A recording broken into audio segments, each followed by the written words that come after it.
welcome to this week's review. Although there's going to be 2 reviews this week, but I'll talk to you about that in a minute. This week I'm going to be doing The Golden Compass by Phillip Pullman. It's the first of the His Dark Materials trilogy. The plot was about this little girl, Lyra Belacqua. I love that name. I love Belacqua. It just rolls off the tongue, doesn't it? Lyra Belacqua, who is staying at Jordan College, place in England. And she's content to run around and explore the college grounds with her friend who is Egyptian, who is a race like gypsies, obviously.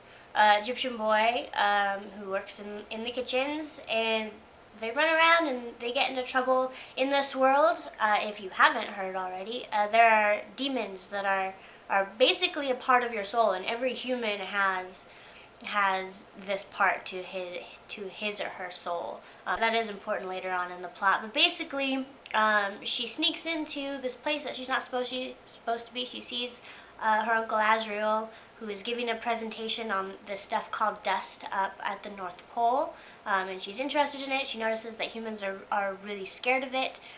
From there, basically has an adventure. And it's interesting, and it's an interesting plot, and it moves very quickly, which, as you know, if you watched any of my other reviews, or if you've read any of my reviews, you know that's important. Pacing is a huge deal for me, because I have like 75 books waiting to be read. Keep me into the book, if that makes sense. Things I didn't like about it is I didn't feel that Lyra was a good main character, and that's going to get me a lot of trouble. Like, I fully expect that this is going to go up, and people are going to be knocking on my door with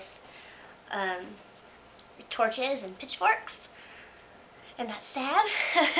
But I don't like Lyra as the main character. I felt that most of the time she was a vessel for stuff to happen to her, rather than going out and making stuff happen, or going out, and after she leaves the college, she doesn't really go and explore anywhere, and she doesn't really explore the college. She's familiar with the college.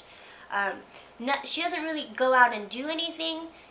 It just happens to her. I know she is 11, but so is Harry Potter.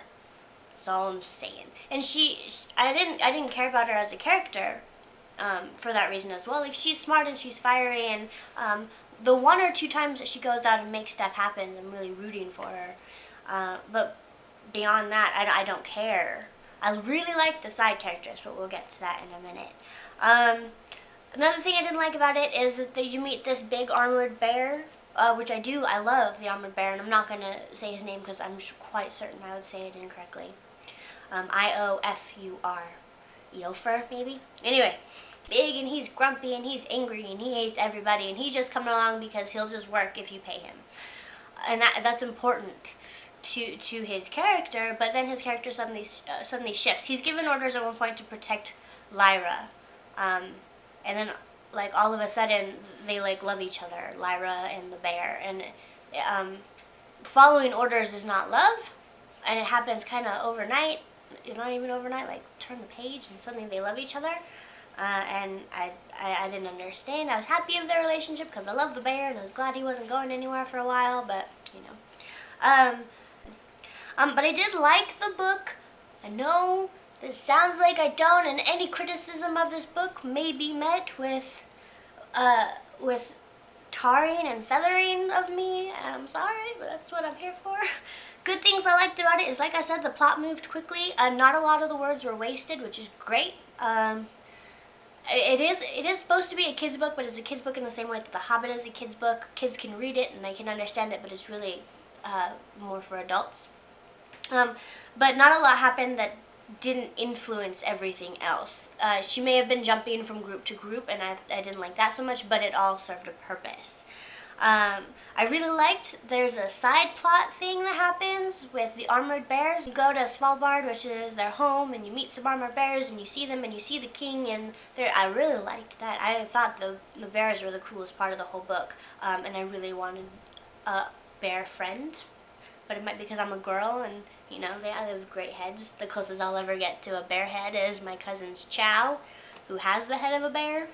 I did think it's a good setup for book 2. I'm going to read The Subtle Knife very shortly after I film this video.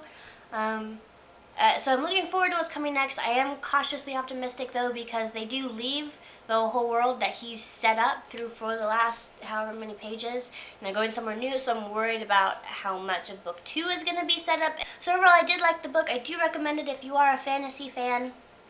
If you're looking for something with good philosophical stuff, that was another thing I liked about it, was the philosophy that comes towards the end. They start to talk about original sin, and is it tangible? What does it mean? What is the source of original sin?